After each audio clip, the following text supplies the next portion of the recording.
through today's lecture. Just want to wish everyone a blessed Easter, those of you who are celebrating it.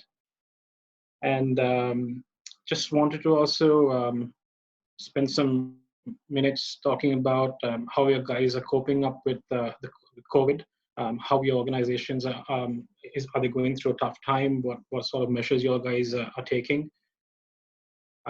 This is also a learning curve for all of us. So if you have any experiences, please do feel free to share it. Yeah.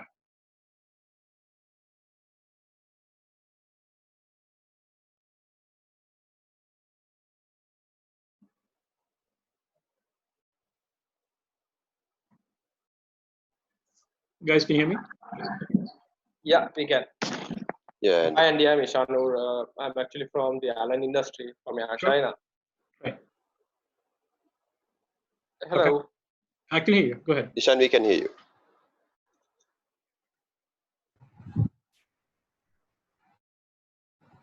Hello?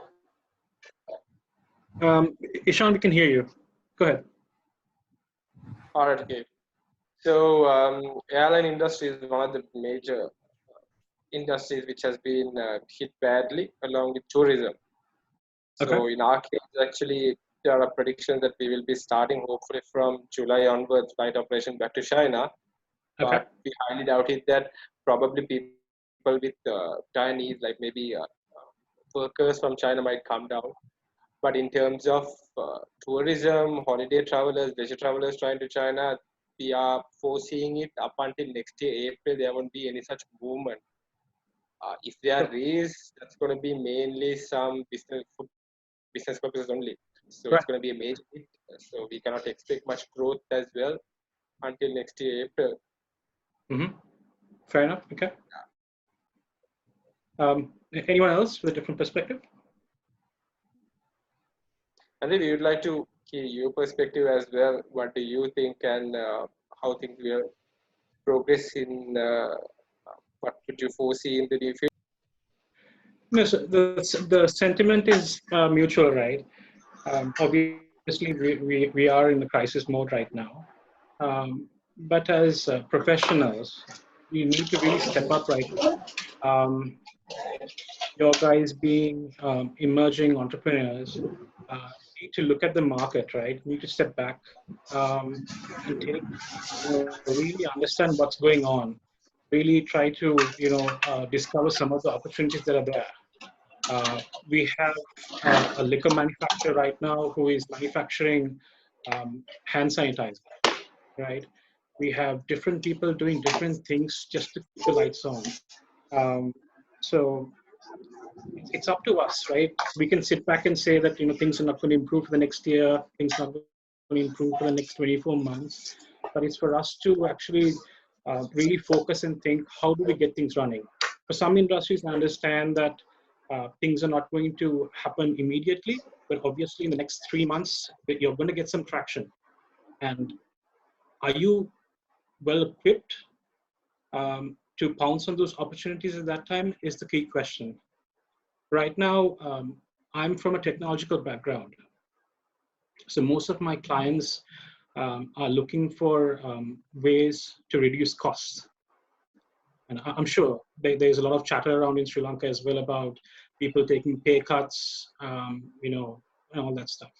So what we've tried to do right now is look at different ways to submit proposals to take out costs, automate certain tasks that are not adding value, giving them solutions that would keep the lights running and all that. So this is how we're looking at it from that perspective. Unfortunately, I can't give a lot of comments on this or insight on this because this has been recorded. But as emerging entrepreneurs, your guys need to take a step back right now. All of you are working from home. You guys are all relaxed, right? Use this time to read about what's happening in the world. We had a crisis that happened last year. Most of the hotels thought that they will go bankrupt, they'll close down. But they used different strategies and they kept the business afloat. But now this is there. We've gone through a lot of difficult times, but we'll see this through as well. but it's just a matter of how much, how patient and how aggressive you're going to be. All right. So if anyone else has something to share, please do share it with the forum, or else we can get started with our class today. I see we've got 18 in the class so far.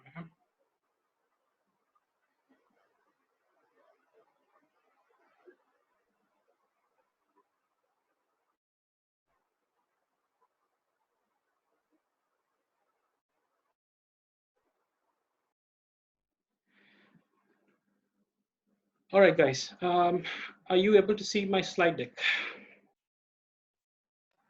Yeah. Yes. Yeah. Fantastic. All right. Let me put this on full mode. Okay. So I think Ashik covered the growth strategies last week, and this is part 2 of that, right? About why organizations go international, right? So it's a little difficult subject in this context, but it'll be good to understand the different strategies, so forth. All right. So organizations have a whole heap of options. Cameron, you're admitting all the folks that are in the waiting room, right? Yes, I'll be doing that. Okay, great. Okay, fantastic.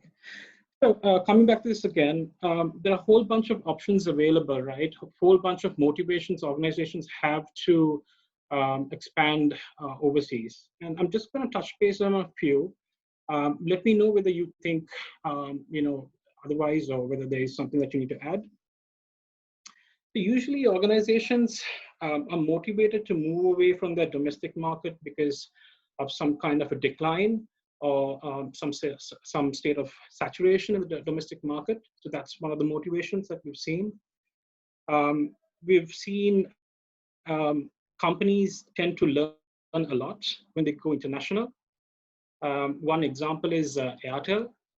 Airtel India first launched their international operation in Sri Lanka in 2009, where they set up the operation to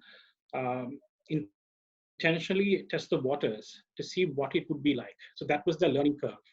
And thereafter, they ventured into 18 plus countries. And I think they're ranked number 3 or 4 worldwide in terms of telecom operators. So they're a large operation right now. Another motivation to go international is the access you get to talent pool, right? If you look at a market like India, where you have 1.3 billion plus or minus people over there, there's a whole bunch of skill sets available, right? It's very easy to fulfill volumes over there as well. Us as technological companies, most of the large technological companies are set up in India because it's very easy to find skill sets. When you come into small geos like Sri Lanka, we're very limited to some of the skill sets that we have here. And that's why these programs are going to help your guys to, build some of those capabilities. So production cost is something also that is a major motivation, low production costs. You all know that China is the world's factory. And most of the organizations, West, even in the East, have basically ventured into China looking for cost benefits. If you take the apparel industry in Sri Lanka, we're quite expensive compared to the other neighboring countries, mostly because we stick with complex garments like bras, swimwear, lingerie, etc. But when you go into destinations like Bangladesh, if you go into India, Vietnam, Mexico, there are a lot of these are cost-effective destinations that are going to immensely help your margins, right? So this is one of the major factors for organizations to venture. Another aspect, right, is organizations have built best practices working in different geos, and they have become specialists. And what they do is they take those set of skill sets and they transfer into different regions in order to maximize their market share and growth. One good example is SAB Miller, right? This is a South African brewer, beer manufacturer essentially. So in the 2000s, right, early 2000s, SAB Miller thrived in the African region. Now the African region was such a volatile environment at that time. The interest rates were hovering around 25%. Inflation was around 16 to 17% and had extreme political conditions. But what SAB Miller did was they learned to adapt. They became flexible and they thrived in those volatile markets. And they used the same experience to venture into different emerging markets like Eastern Europe and the neighboring African countries as well. There's one more point I want to bring out, right? Another key motivation for organizations to go venture out is to de-risk their dependency in a particular geo. Say, for instance, Russia is considered one of our biggest tea importers. I think we were doing something around $430 million a quarter. And I think a couple of years ago, there was a temporary ban. And that put our entire tea industry into a lot of problems, seeking how do we survive? How do we move on from here? If you look at Iran as well, right? Iran also is a very big market for us. And when the US was actively, putting sanctions on Iran, it became difficult for us. It became difficult for the entire world to access that market. So this is why you would not focus only on one geo or a sector itself. You would spread all your operations worldwide. So if there's a catastrophe somewhere else, you can always minimize the impact with other geos. Yeah. So this is the first slide I want to talk about, why companies choose to venture into international markets. Do you guys have any questions you want to ask?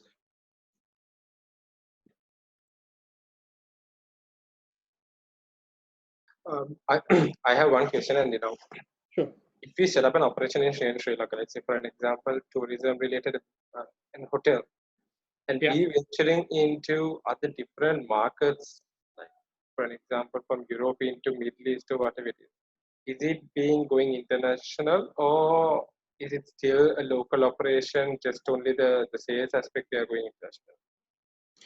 So you're saying you have an operation in Sri Lanka and you're setting up operations elsewhere to bring? No. So basically, it's a hotel. Mm-hmm. So the hotel will be in Sri Lanka. Yeah. But my marketing, I'll be going out into venturing other markets. Right. So can that be called going internationalization, or how is it? Okay. So there's always a risk when you have a hotel in one geo in a country, right? Say for instance, we have a tsunami, we have some catastrophe, your entire revenue stream is all blocked, right? That's why you have Cinnamon. They are present in Sri Lanka, they're present in Mali, they're present in different places, right?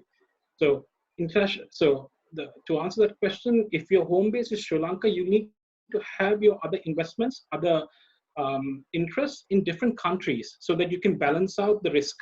That's what I'm trying to say. Does that make sense? All right.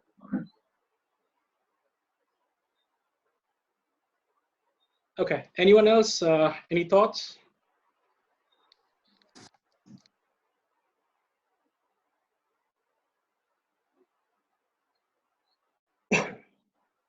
Okay. So the next slide basically is a quick overview of some of the advantages and disadvantages SMEs have over large enterprises, right? Let's look at some of the advantages over here. Now, compared to large organizations, SMEs are agile and nimble, which enables them to quickly innovate compared to a large organization, right? Smaller companies also have the flexibility to do an instant 360, as they don't have large overheads or capital expenditure like all the big boys have, right? Do you all guys understand what sunk costs are? Are you familiar with that terminology?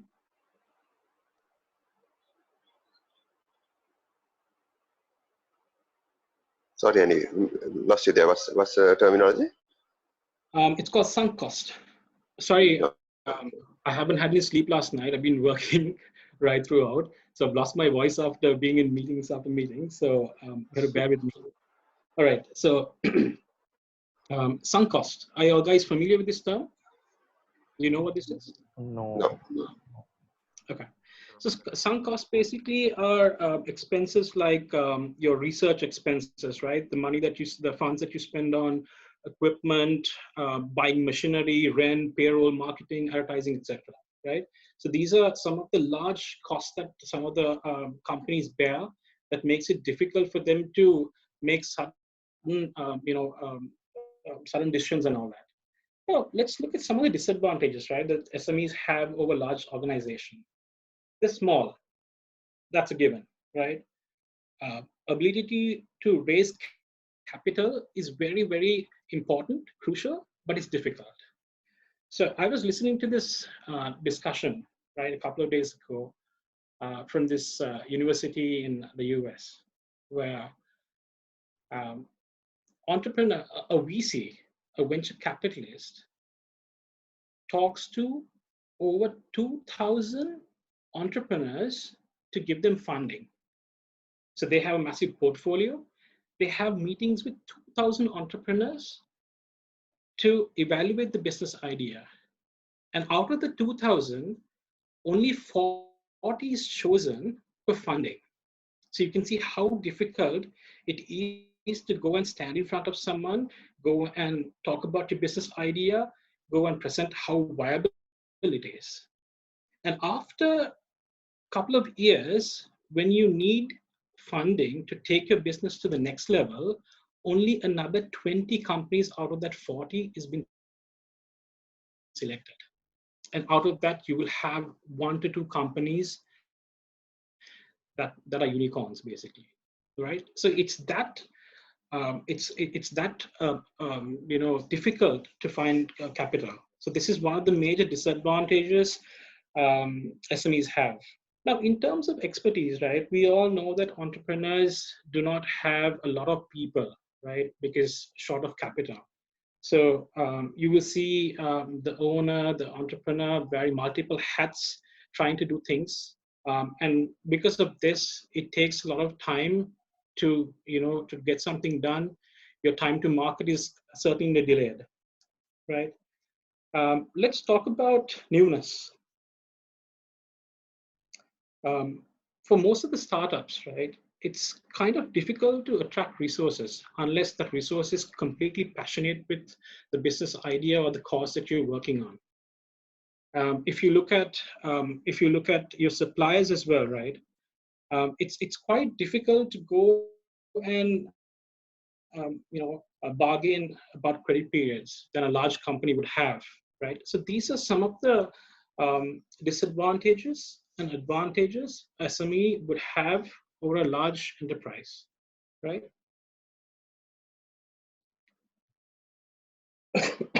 Sorry.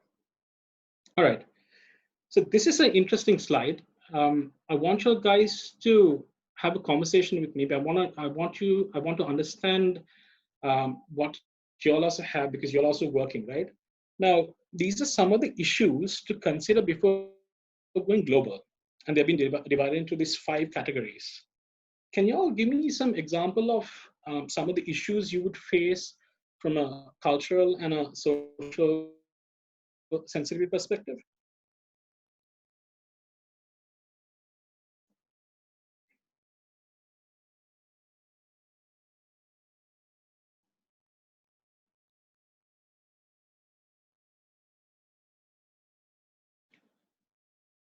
Guys, are you there?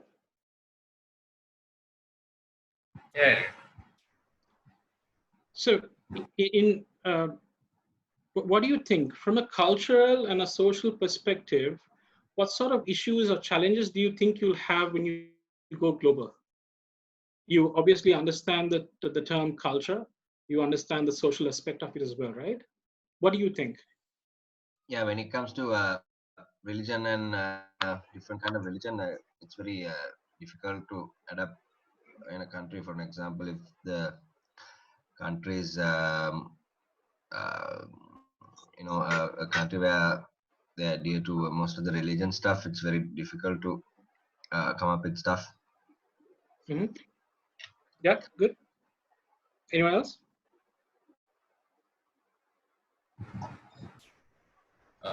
Also, I did now the stability of the continent, like geographic, like because most of these Middle East countries are in conflict. So when you are venturing into a into a Middle East country, so you have to consider that as aspect, well, right? Good. Like the war. Yeah, sure. Yeah, absolutely. Okay, so now that you brought up the subject Middle East, right? So have you guys worked in the Middle East sector? Do you all know what business is like over there? Actually, I'm working for Middle East sector. I mean, I work for Jet Travel, so I'm looking after the inbound operations from Middle East. Okay. So as of now, everything is locked down up until at least end of May. Sure. So that's what most of the tour operators say. They work from home. Only Qatar is working for 4 hours per day. All the rest of the other Middle East countries, they work from home. It's completely locked down. Right. So from a cultural and social perspective, right, let's look at conducting business in the Middle East, right? If you've experienced working with Arabs, business is very informal over there, right? The notion is my word is my honor, and everything is very informal. So picture yourself working for a heavily process-driven company and you're executing work without a signed document. That is what you'll have to face when you go to the Arab world, because everything is, very casual. They say, yeah, you stop the work, everything will be fine. So that's one cultural aspect that you need to think of. Language barriers are huge things, right? When you go to parts of China, you face this problem. Think about religious events, right? China is shut down for a couple of weeks during the Chinese New Year every year. I hope you all know that. In the Middle East, again, during Ramadan, it's mostly off-peak, right? A lot of work doesn't happen where people, they're in the religious space. In parts of, in Europe, basically, August is school holidays. So most of, everyone is basically out of office on vacation and stuff like that. So these are some of the cultural and social things that you need to start thinking about when you venture international. Let's look at some of the government policies, right?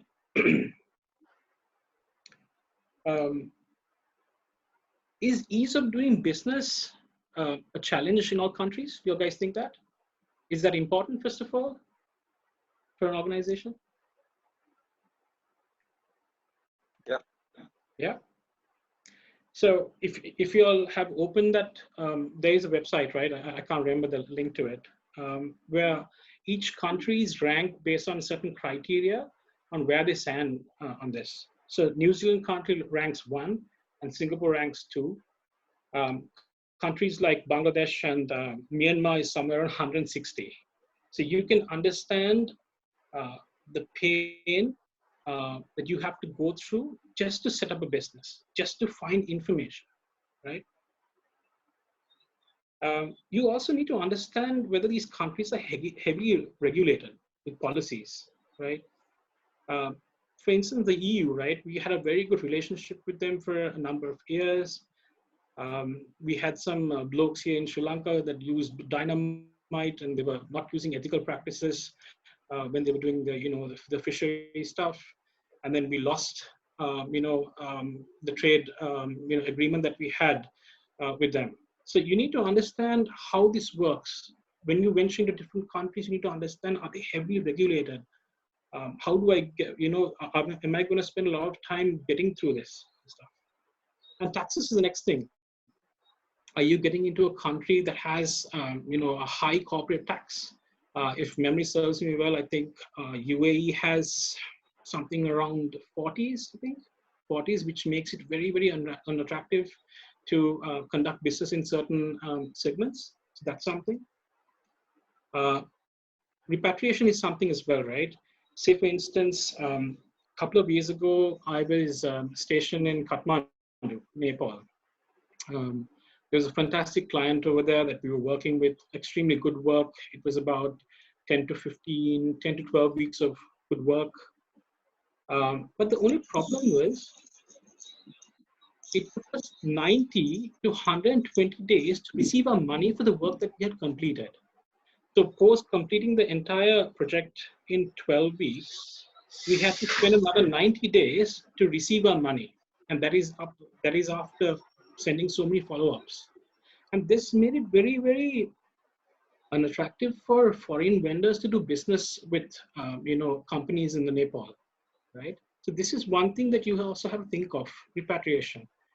How much of taxes are you going to have to pay to send the money back to wherever your, head office is? Now, another aspect that you need to think of is, when you look at India, again, they have 1.3 billion. It looks like a massive market that you need to enter. But do you all understand, do you all know that there's a lot of red tape? What do we mean by red tape, guys? Government sanction. Sorry, say that again. Government sanction. Yes, so these are not written anywhere, right? These are not written anywhere in black and white. These are just, these are just things that, when you go there, you want to start up a company. They'll say that you need to go and, meet certain criteria. When you fulfill that and you go back to them, they'll say, okay, here's another set of forms that you need to fill out, or certain things that you need to do. And what happens is, when you try to get into the market because it's logically closed, your time to market decreases because you're spending about 6 to 12 months trying to get into that market, which makes it very unattractive, right? So this is some of the things, it's common in China as well, just to let you know. All right, let's move into the political system, right? Now, I'm sure you guys are aware that Pakistan has over 150 million population, plus or minus. But is it safe for us to do business over there? Because it's politically unstable. There is actually a lot of uncertainty. You get bombs going off everywhere. The same in countries like Syria and Turkey, right? You need to look at whether the country is a democracy or is it an autocracy like North Korea. Do you actually have access to information, right? So these are some of the key things you need to understand from a political perspective. Legal is something interesting as well, right? What is the level of corruption that you have in that country? Because if you have a high number of corruption, that means you're never going to do any business over there. What about freedom of speech, bribery, money laundering, right? I used to have, I still have this friend who used to work for an oil company.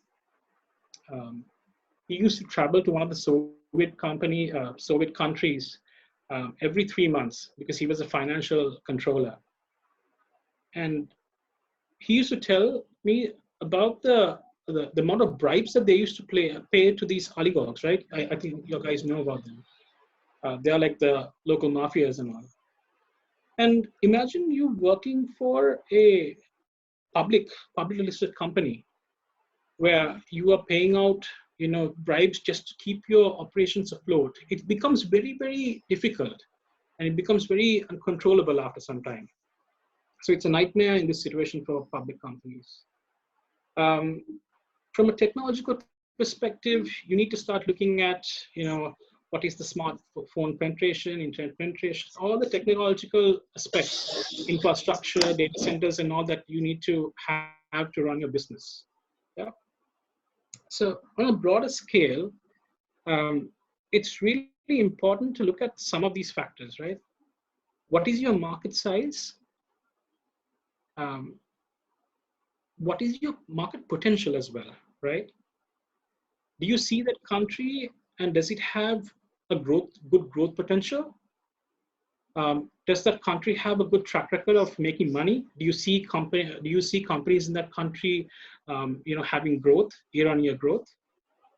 And the most important thing is some of these countries don't have international connectivity, right? So it's very important that your guys use some of these, aspects to scan through some of the countries and to shortlist them. Okay. Any questions on this slide, or anything you'd like to add?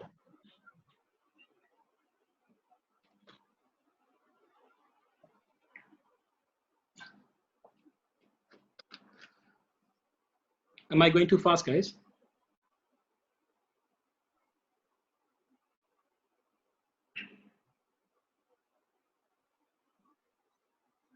No.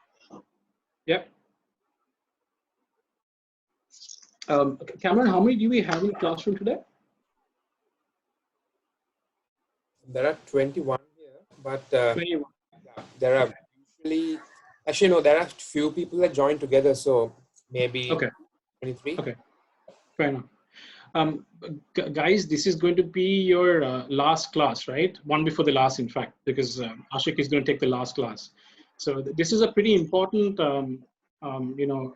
subject, because your guys will encounter this at some point of your career. So please feel free to add something that all of us can learn. If you have any questions, do ask. All right. Let me go to the next slide.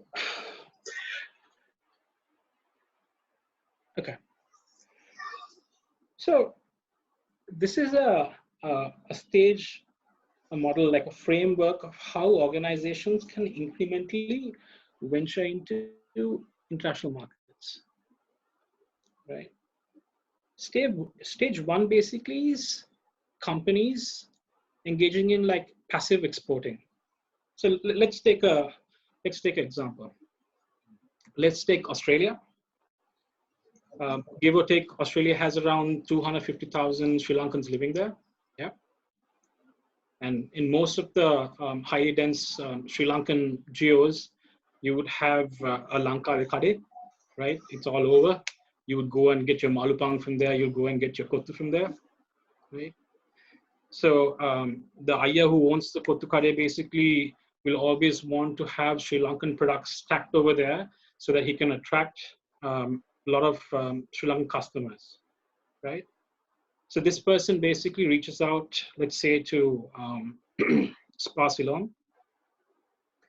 They form like a informal agreement to say, I have a shop like this. I have customers coming in. I think I could sell some of your products. Why don't you ship, 2 boxes, 3 boxes? So it's a very informal thing. And then, Spa Ceylon sends it to Australia, and then it sits on the shelves. Now, when this starts going week by week, month by month, the products will start moving gradually, and you will start getting traction as well. And then when there is a lot of, movement happening, you will be getting more inquiries from other parties that are around that, saying that we want your products as well, right? And then the exporting gradually starts to increase. When this happens, you will need to set up a dedicated export team. That's stage 3. When you have predictability into what your demand is going to be in the next 3 months, 2 months and stuff, you will need to have people dedicated to follow, to keep up with that channel, to keep up with all those requests, right? So that's stage 3. Stage 4 is when you see a lot of traction happening and you think that this is the time that you need to make an investment. So what you do is you start establishing your sales branches around, Sydney, in Melbourne, perhaps Adelaide and all that. And you would hire local people to go and amplify this product to the market. Yeah. Now, what happens after that? Sri Lanka and Australia is 11 hours away from each other. Yeah. You need to think of options. You need to think of options to go to a cost-effective geo that is closer to Australia. So what you do is you can use a form of licensing, JV, and then you could identify a potential vendor in China, right? Because they have established trade routes, the labor is cheap, etc. So you can go and set up your manufacturing plant over there. Now, by setting up your manufacturing plant in China, there are two benefits. You're able to cater to the already established market, and then you would be able to cater to the neighboring markets as well in China, right? The same thing can be applied in Eastern Europe, where labor is very, very cheap. It's still emerging. Latin America as well, if you're looking for a destination, that's the place to be, right? So this is how you go and set up your production. The final stage basically is to go transnational, right? Initially, you started expanding your business domestically in your home country. Then you started exporting infrequently, yeah. Then you started marketing internationally, which is a few countries. And then finally what happens is you will start marketing your product globally in all 5 continents. So this is a very basic model or framework that you can use to get your product to go international basically with your products. Any questions so far?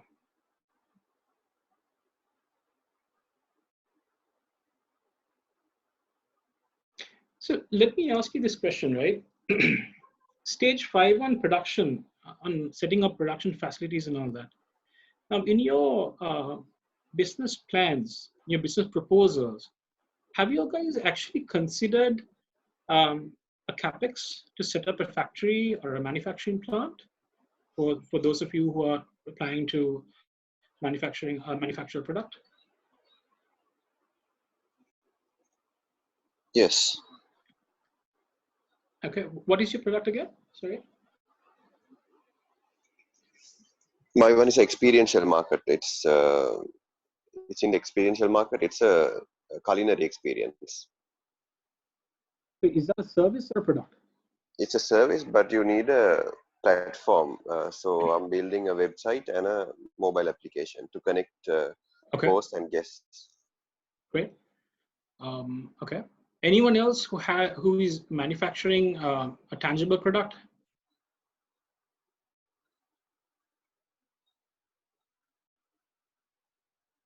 Just 35 in this class. I'm surprised that none of you are. I'm exporting tea. Sorry, say that again. I'm working in a tea exporting company. Okay, great. So what's your business proposal like? Are you going to export tea as well? Yes.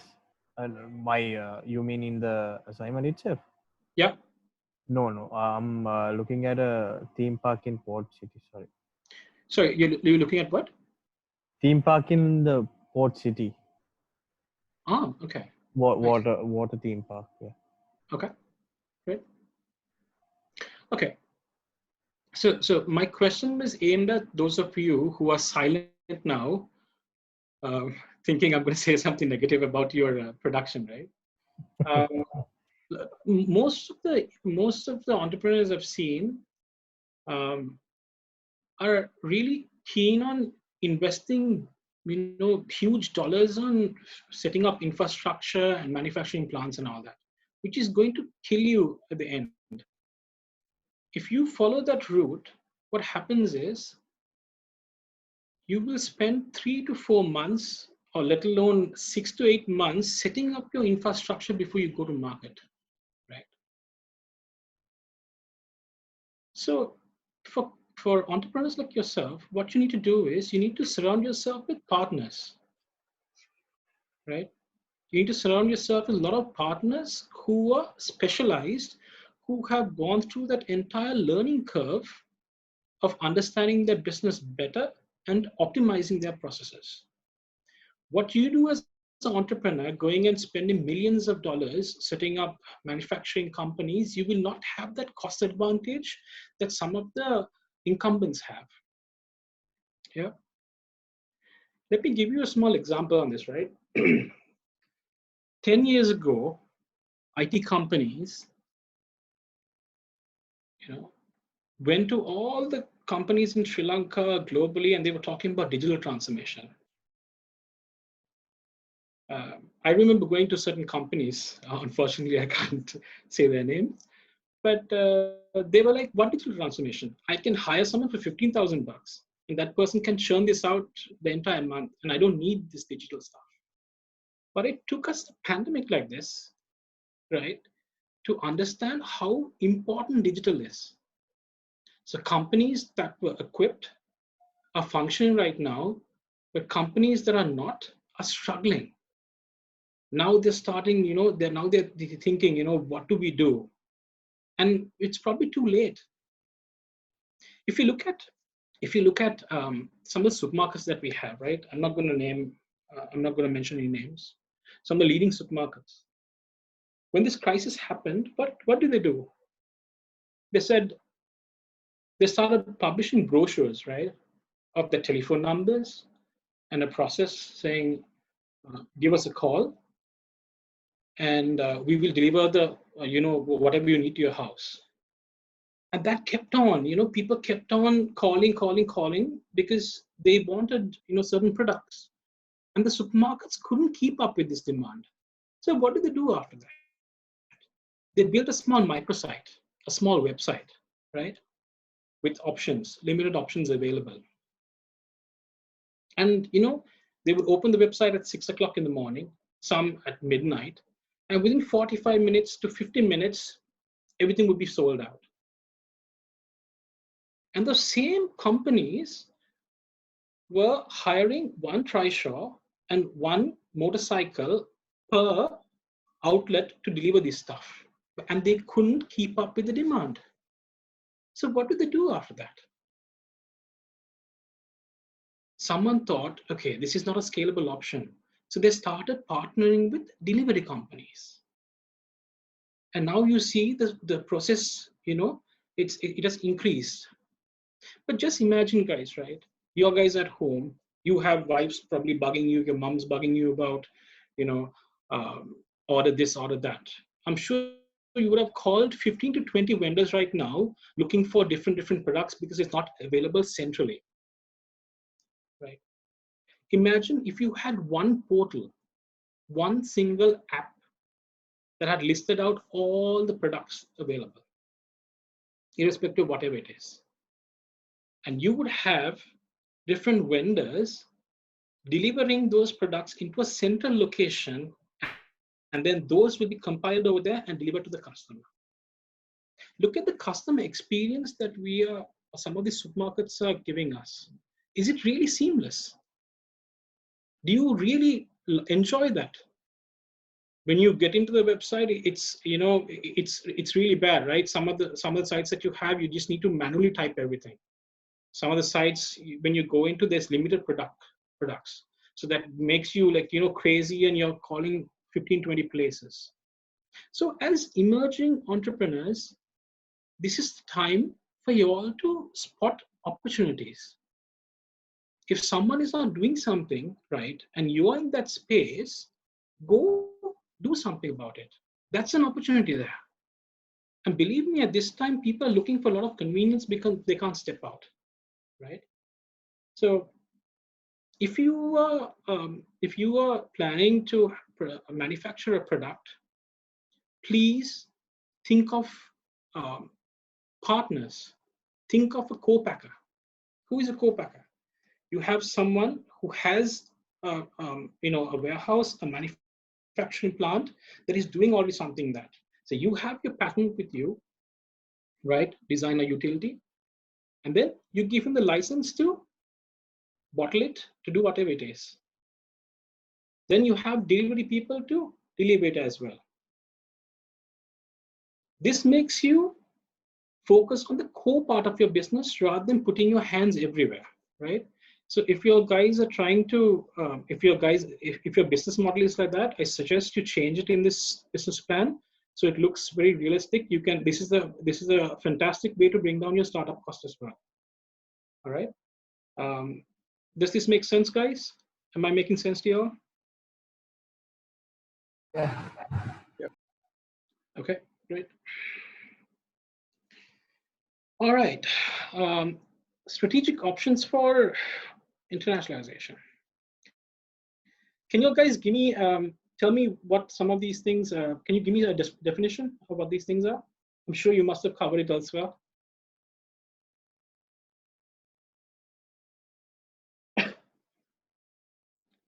What is indirect exporting, guys?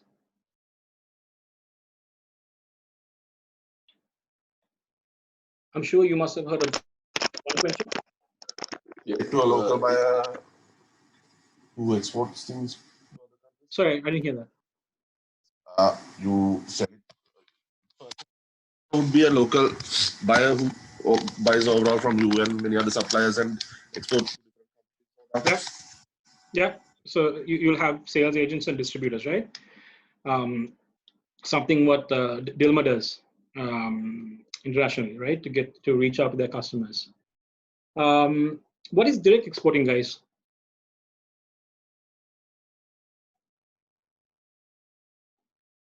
There is no wrong answer here, right? What is direct exporting? Or tell me any term that you understand from here.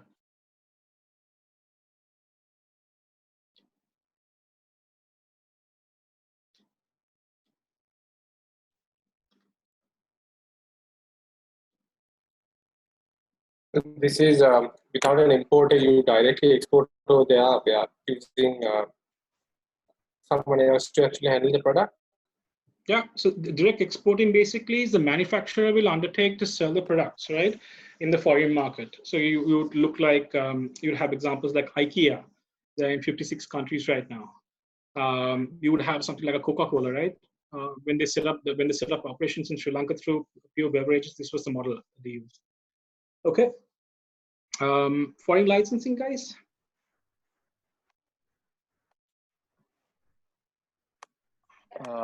Range Rover giving the license to Tata. Just Yeah. like that. Yeah. That's foreign licensing. Yeah. Yeah. You have Disney. Very good. Okay. Franchising. Do I need to ask? McDonald's. Good. All right. Management contracts. What do you mean by this? Like the hotels that cinnamon managers in Maldives that are owned by different people. Sorry, you're faint. Can you say it again? Like the hotels that are managed by cinnamon in Maldives and all, where the ownership is different, but they do the management, traffic driving, and everything. Fantastic. Good. Okay. Next one, guys. Strategic alliances.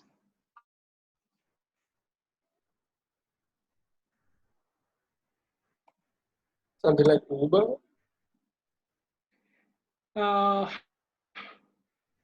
So strategic alliance is basically multiple companies coming together, signing like a MOU or understanding for a particular cause.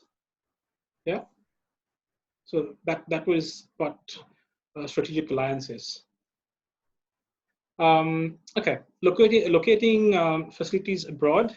So this would mean acquiring a company overseas with similar interest, etc. Joint venture. Have you guys heard of joint ventures? Anything that comes to mind in Sri Lanka? American Express. Sorry. Had a joint. American Express had a joint venture with NTV. Yeah. So we have Sony and Ericsson. they got into a JV a while back to combine their communications with entertainment. I think in 2008, Dialogue and St. Anthony's group, right? They formed a JV as well to set up a data center here in Arendtsz city. Way back, I think in 2005, Google and NASA also formed a JV to to develop Google Earth.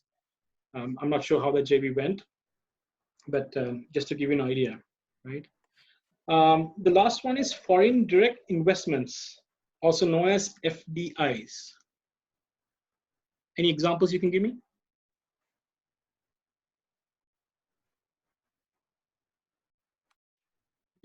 BOI project. Sorry? Some of the BOI projects. Yeah, very good. So when Dialogue was set up here, right, long ago by Malaysia Telecom, so that was setting up the entity was one of these, right, FDIs. Airtel was the same. You would see, organizations like the EDB, Export Development Board, the Chamber of Commerce getting involved in, and BOI certainly getting involved in these kind of transactions. Okay. So guys, these are some of the strategic options that we just talked about, right? And as you know, for every strategic option, there are advantages and disadvantages attached to it. It is for you to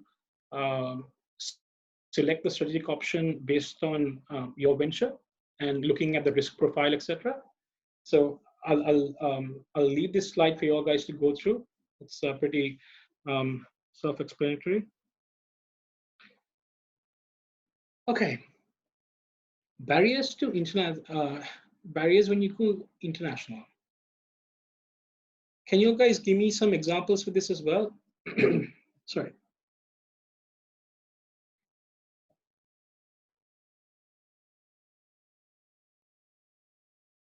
We talked about some of this, right? We talked about some of this. So if you want to quote the same example, please do.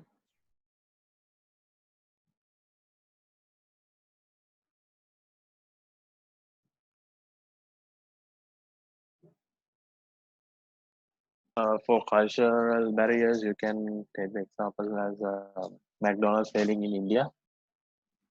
Sorry, for which one? Cultural barrier. Yeah. Okay. For lack of information, you can consider as a foreign investment in North Korea. Yep. Very good. Yep. Good one.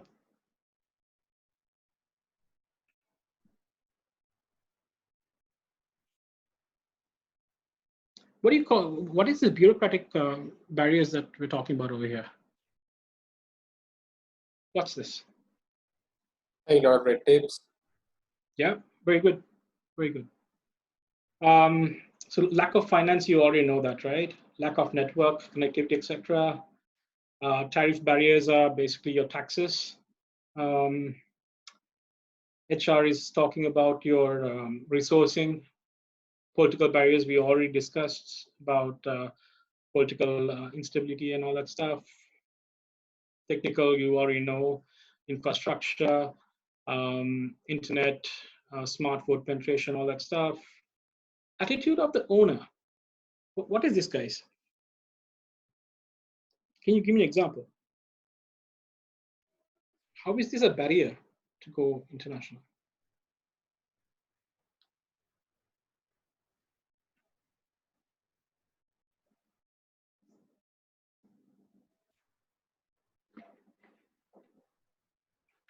Guys, you there?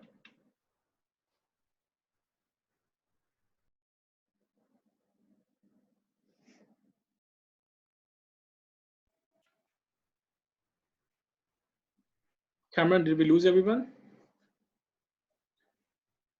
I just can't think of an example. Okay. So the attitude of the owner, right? You see some of the small owners, right, in small companies, they say they're satisfied with the growth that they already have, and they're very risk adverse. They don't want to take the next step into getting into the next league. So this basically is the attitude of an owner. You would have different owners who are daredevils, who are very risk taking. They have risk taking profiles, and some of them who are very laid back, who are very scared of taking risk, and they're just good earning a certain good having a certain level of growth. So this is essentially what it's talking about. About the attitude of the owners, I have seen in Sri Lanka especially. Yeah. There are many entrepreneurs or even businessmen Mm-hmm. don't get outside investment because the business goes out of the country and all that. Yeah, so that's a good point. It's a good point. Now, I think in week 7, your guys discussed about the different financing options available, right? There's this equity-based, so there's this equity-based part, and there's the part where you can partner with banks and go through the normal loan procedure and stuff like that. Right? So you need to carefully think of how much control you want to give your investors. And your guys as entrepreneurs need to understand that no venture is forever, right? Entrepreneurs should be serial entrepreneurs. That means your guys need to be always innovating. Your guys need to be looking for opportunities.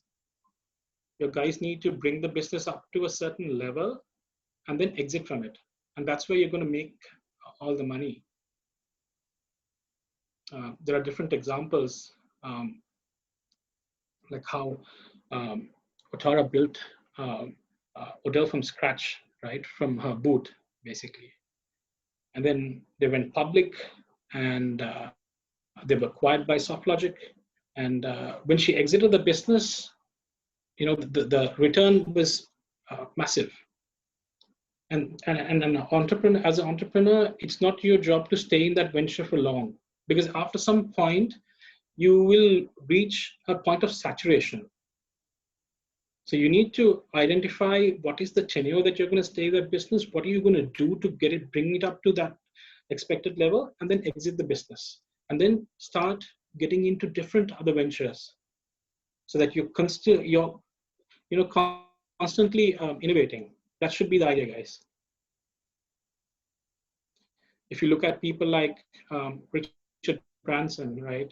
They're constantly looking at different ways to innovate and to come up with different business ideas. I'm not saying that all those ventures are going to be successful, but there'll be 1, 2, maybe 1 out of 100 that's going to be a unicorn. That's going to really, really, really put them on the map. So you guys need to seriously think about those things. I think I talked to you. Yeah. One question, because I see it in 2 different ways. Mm-hmm. It also depends on the business. If you look at like how the SoftLogic operation goes right now, most of their turnover, about probably 30-40% would come from their retail. Yep. But their profit margins are very low, about 2 to 3%. But what they basically did was use that turnover, and leveraging that they would take money from banks and buy over other profitable businesses like C13, SoftLogic Life, and a few other businesses which makes about 20-25% net margin. No doubt. I agree with you. But what happens is, yeah, go on, sorry. Yeah. The concern is like if he is to sell to, let's say, Singer or Damro or whatever, the electronic and the retail business, it would only give him about 5 billion or 6 billion sort of this thing, because he is only making about 300-400 million profit out at end of the day. But he has about 30 billion revenue just coming through that. But if you look at an insurance business, insurance business can be sold at the price of the revenue, even if you're losing money. For example, what the General Insurance did, they sold the business for 16 billion, and they have 16 billion cash in hand right now, but they were losing money on the General Insurance business. Right. Okay. So how other parties value the company, is it? Okay, so there is this notion as well, right? all these big companies that you're looking at, the conglomerates, they are acquiring companies right now. Obviously, they're building that competitive advantage. Yes. But you to understand that people like yourself are going through, programs like this. And by the end of the 1 year of this program, you're going to look at things very differently. And I don't know whether you can see it right now, but probably about 3 to 4 months when you're done with your dissertation, when you look at something, it'll all start making sense. It'll be like a puzzle. And you are going to disrupt each and every space that's available out there. Airbnb is giving a run for all the hotels right now. They're big in Europe, right? What are they doing? Look at how the transportation industry has been disrupted. We thought going to the supermarket and buying things physically was the future, and that will sustain for long. What if this pandemic? So you have to understand that this disaster is going to change consumer behavior. That's for sure. Online ordering is going to impact most of this brick and mortar, that is all over this town, in this country rather. Because everyone is going to go digital. They see the benefits of it. You won't need to have a lot of ATMs. China is way ahead of that, right? You don't have money in China. There is no hard notes that people exchange over there. It's all digital. So all your legacy conglomerates, if they don't get up, a small startup is going to come and disrupt the entire space. Yeah? So just keep an eye out for that.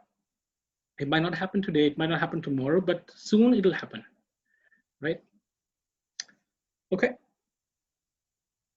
Anything else, guys, that you want to talk about before we go to the next tech?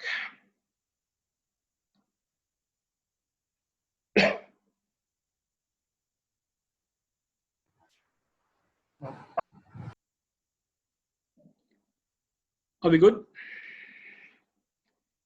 Okay. Can you see the week 9 slide?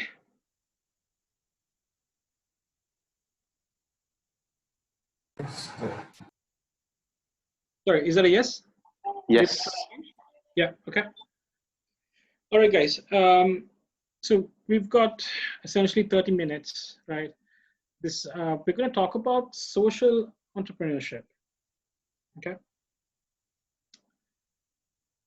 Now, during the 7 to 8 weeks that we've been talking to you, you've obviously heard, we've discussed about who are entrepreneurs, people who want to start their own ventures, disrupt probably existing legacy business models, etc. We've spoken about entrepreneurs, people who stick within established companies and they start ventures. Yeah. So today we're going to talk about impact entrepreneurship, which is also known as social entrepreneurship.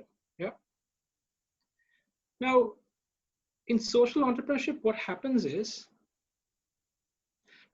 typically, right, if you take your typical triple bottom line, you would have your profit, people, and the planet included. But in social entrepreneurship, what happens is you will have that social element embedded into that quadrant. Yeah. All right. So this is basically summarizing that as well. So most of the organizations have tagged their social objectives with their business objectives, and that becomes a social enterprise. Okay. This is how generally a social enterprise would function. The organization would have an economic, social, cultural, environmental mission that would benefit the public or the community. You would also have, they would also have to trade to fulfill this mission, right?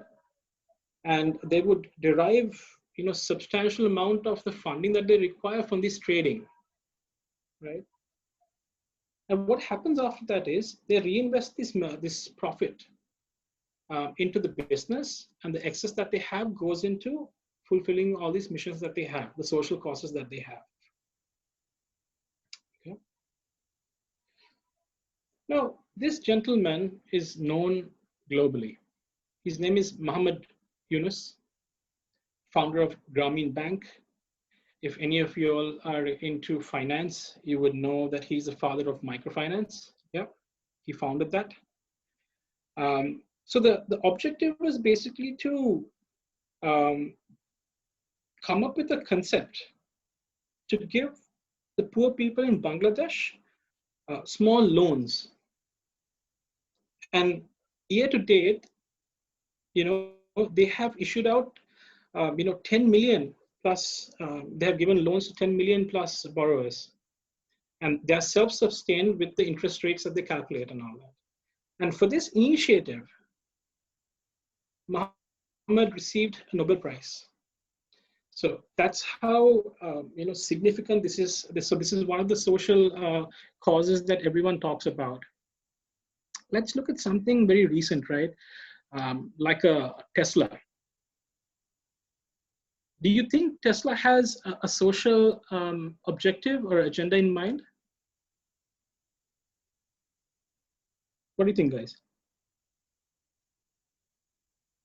Yeah, 50-50. 50-50. He has a social agenda as well, so as a business agenda. Okay. All right. Okay, so when you look at social enterprises, right, there are companies that function normally, right? So you'll have your investors, you will have, they would function like a normal company, basically, getting profits and all that. And those profits will be pushed into social activities. Then you have your, you will have things like your NGOs, where it's predominantly grant based. So they would give you grants, and then those grants are, needs to be channeled through different, initiatives that you're running. You would have something like similar to what the Gates Foundation, right? Philanthropy, where you have, I think we're covering that in the latter part. So let's get to that. So Tesla, right? Tesla, the main objective was to reduce the use of fossil fuel by introducing an electrical car. Now, this is a fully functional company employed with high-tech engineers. They're targeting a different market segment as well, right? But the social element in this company is that the patents are all available for the public to use. And anyone can leverage their R&D, the R&D work that they're doing. So I think I read somewhere that they have partnered with Toyota, if I'm not mistaken, to perfect some of the electrical the components like the battery and stuff with them, right?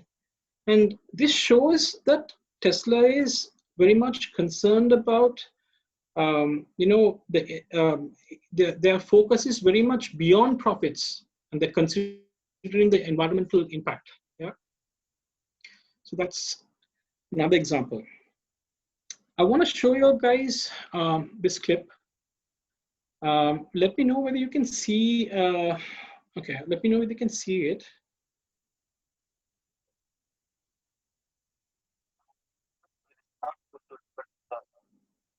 Then I decided, why not try Amplify myself?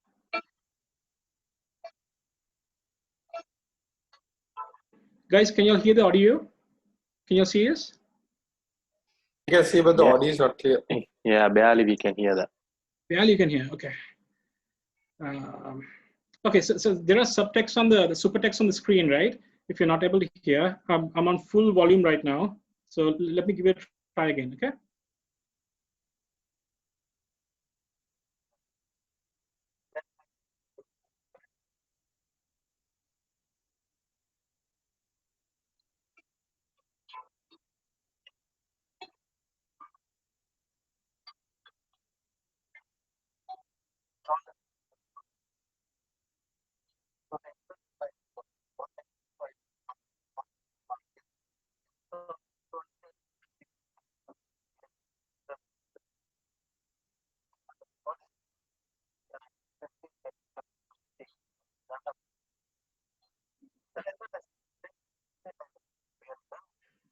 what is but again, not this plus plus 10 years plus plus.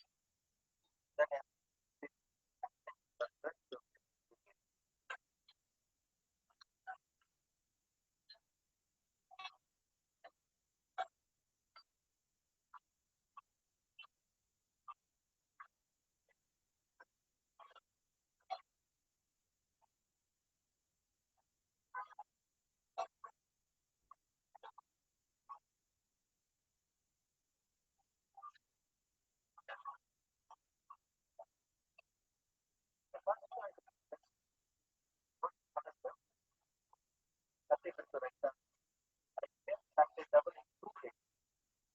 what would like to say, what I buy from the stock. I thought it's a position.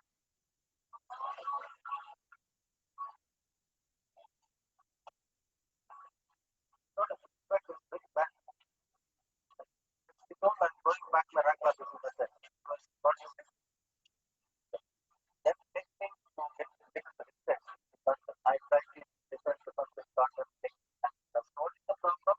If that have to be different and hand over to my wife, waiting for it 1 month time is a time taking process.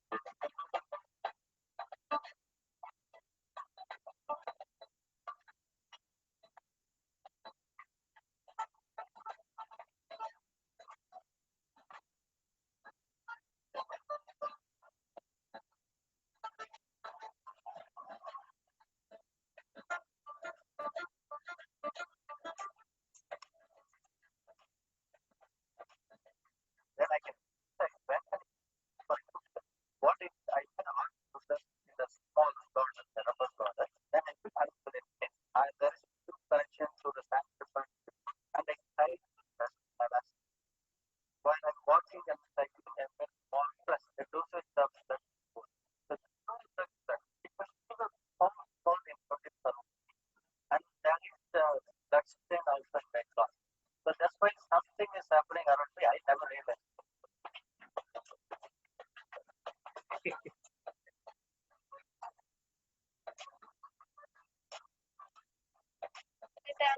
நல்லா இருக்கும்னு வந்தேன் மறுபடியும் அவர் அதே மாதிரி கண்டுபிடிச்சு இருந்தாங்க கண்டுபிடிச்சும் வந்துட்டாங்க அதனால ஒன்றும் தெரியல Then she never come back and not even post on. That's a person that's all like perfect.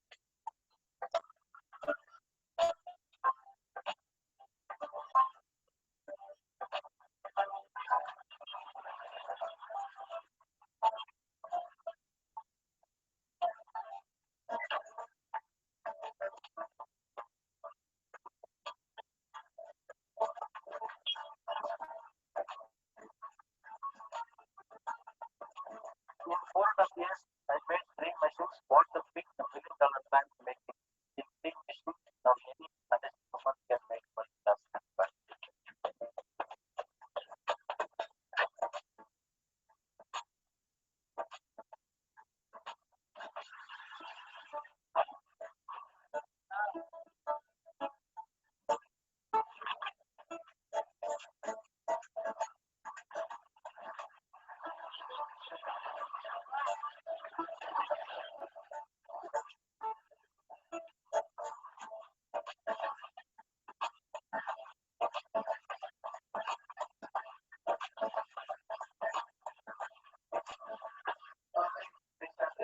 That's why this person started being revolution.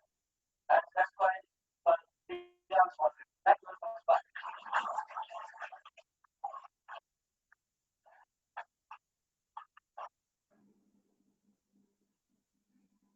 All right, guys, are you still with me? Yeah. Yes. So I'm sure most of you are familiar with this, with Padman, right? That's what everyone calls him in India. There was a famous movie that was released as well. Do you all know this story? Have you all heard this, read this somewhere? Yeah, there's a movie for that as well. Correct. So it's one of the most bravest thing someone can do in a place like India, right, where this is considered taboo. And you could see the perseverance, right? How long he was patient, how the amount of hardship he has to go through to develop a machine that would manufacture a sanitary pad for a napkin, rather for 2 rupees, making it affordable for all the women in India to use it, because it was priced or overly priced. So this is one of the recent social causes I think I've seen. It's a very good case that I think it's featured somewhere as well. So have a look at it if you haven't. Alrighty. So for completeness sake, right, I just wanted to share that there are so many social enterprises that are established around globally. These are some of the enterprises that are in UK. You guys can go through this and understand what it is. This is in India, right? The 2 slides dedicated on it. You guys can go through that. In Nigeria as well, there are so many initiatives happening where people are investing into solar panels as investments, and they're getting returns for it right now. Yeah, South Africa, Uganda, China, Vietnam, Sri Lanka. So, have you guys heard of Good Market? You have, okay. So, what is the objective, guys? Basically, to bring in small timers into one location to exactly. Correct. Very good.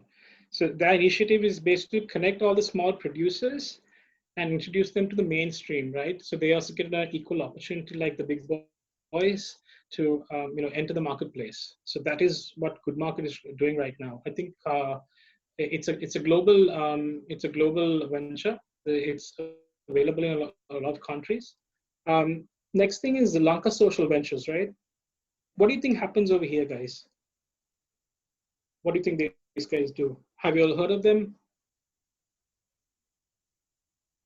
You haven't, okay. So these guys are predominantly into providing mentoring, training, seminars, organizing like competitions, helping entrepreneurs with fundraising and all that stuff, right? So that they are basically like they work like mentors or support functions for upcoming entrepreneurs. Then we have Lanka Impact Investing Network, right? Where we have a bunch of private investors who looks into viable startups and they invest into that.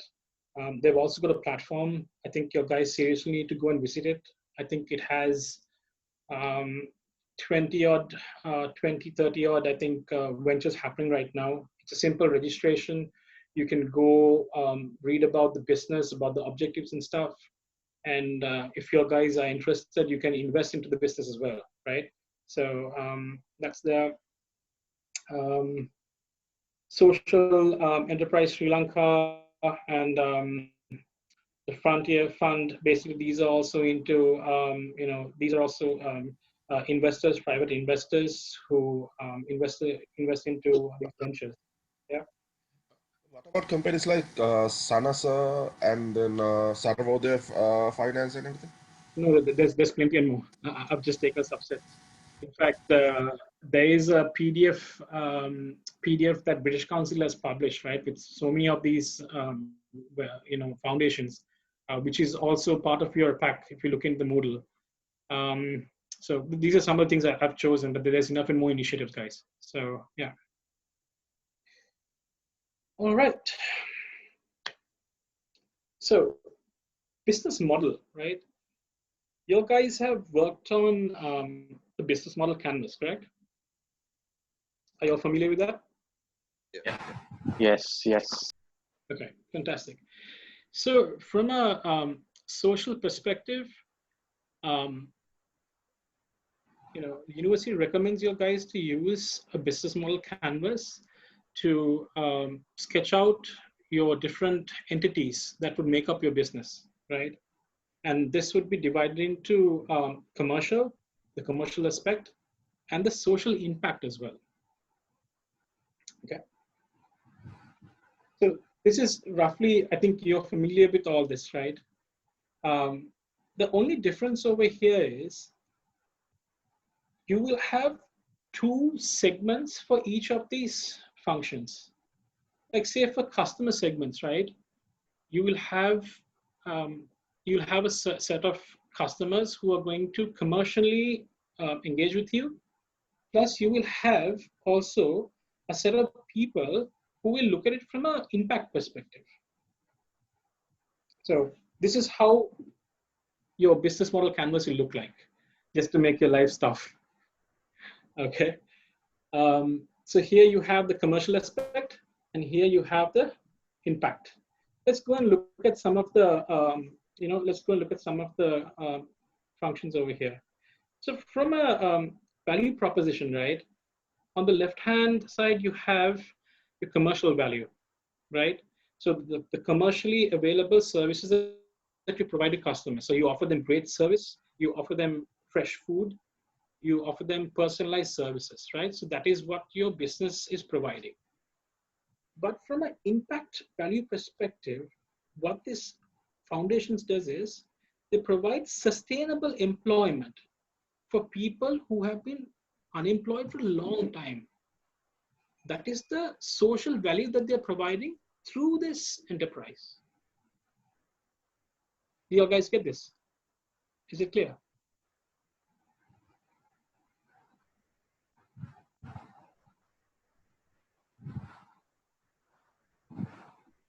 Okay.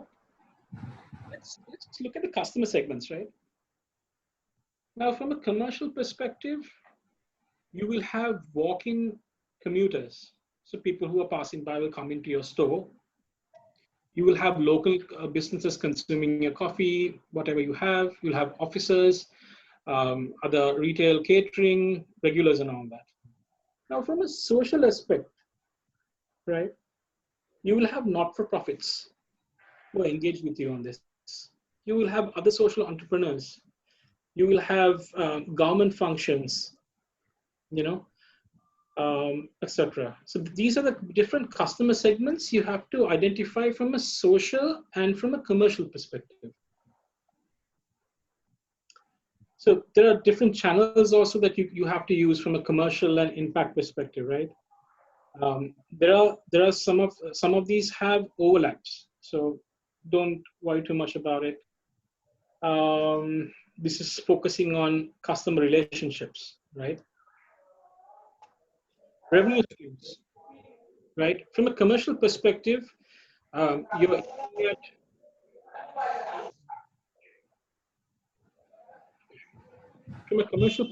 you're looking at retail sales and you're looking at catering sales. But from a perspective, what you guys are doing is you are opening up that to receive participation from funding, so this is what happens from an impact perspective, right? It's the same for key resources and etc. So I'm not going to go through all this. There's a people explanation of that. Okay, and for completeness sake, right? When we talk about legal structures, there are 2 entities that you can form: incorporated and unincorporated. So unincorporated would be that you will take responsibilities personally for that organization to run things. But when you move into the incorporated side, what happens is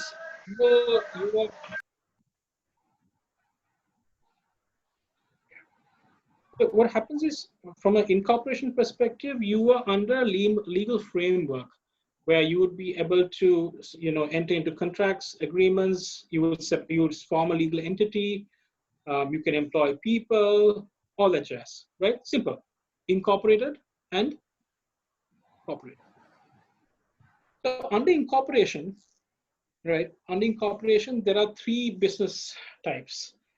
The company limited by guarantee, Then you have the CLG, and then you have the CIC.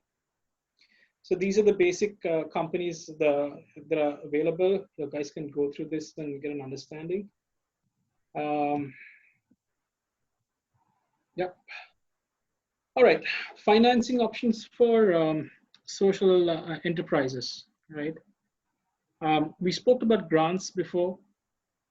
Grants are predominantly, donors coming giving you money for a particular cause. Philanthropy, this I've given you example as well, where investors come and invest in certain ventures, and some of them might even overlook some of these, ventures that you guys are investing in. Debt finance, essentially a loan, right? More flexible. Equity, you guys understand this. It's, getting ownership. Quasi equity as well. So this is like a performance-related, outcome-based payment option. Crowdfunding, I think you guys know about this, so I'm not going to go into details. And thank you. All right. All right, guys. Any questions so far?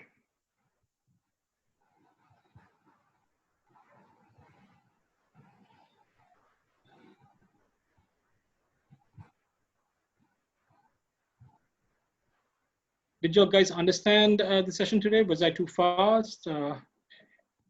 Any feedback? Session was good. We have one request actually to Cameron, if he can actually upload the session, today's one and the previous one as well in the Moodle, because there are some guys who has not been able to attend. Some actually working and one person has the internet issue. So if he can upload this in the Moodle, it will be really helpful that we can actually refer back to the notes as well. But guys, these are available because I logged in last night to download this, and it was available on Moodle. No, not the slides, the recording. Oh, so the recording, if you go to your Moodle, right, you will have under your lecture notes, right, the attachments, you will have links, YouTube links to the recorded lectures. So you just need to go on there and it'll take you to YouTube. And then I think starting from session 6, the one that I did, you will have recordings for this subject. That's at least what I saw yesterday. Cameron? It's there. Yeah. Yeah, this will be uploaded either on Tuesday or Wednesday. But all right, okay. Previous recordings, the links already there on Moodle. Yeah, it's there. Yeah, it's already there. Okay. Any other questions, guys? Any of you all struggling with your business plan? I hope you all have used this time that you guys are at home to really work on your business plan. You have, I think, some time, extra time now as well. How is it going, anyways? Are you guys having any issues, or haven't really started, or want to start?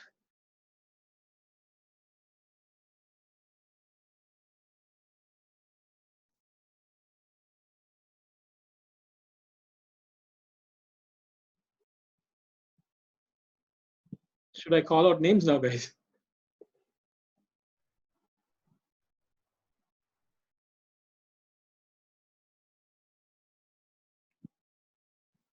Okay. All right, guys. So if you don't have any questions, we can wrap this up. I think this will be the last time I'm meeting you anyways. So good luck with your submission that's due in 5 weeks. And please connect with me on LinkedIn. I can share my email address with your guys as well. And it was great, connecting with your guys. So thank you so much. And Happy New Year to you guys for day after tomorrow. All right, thanks.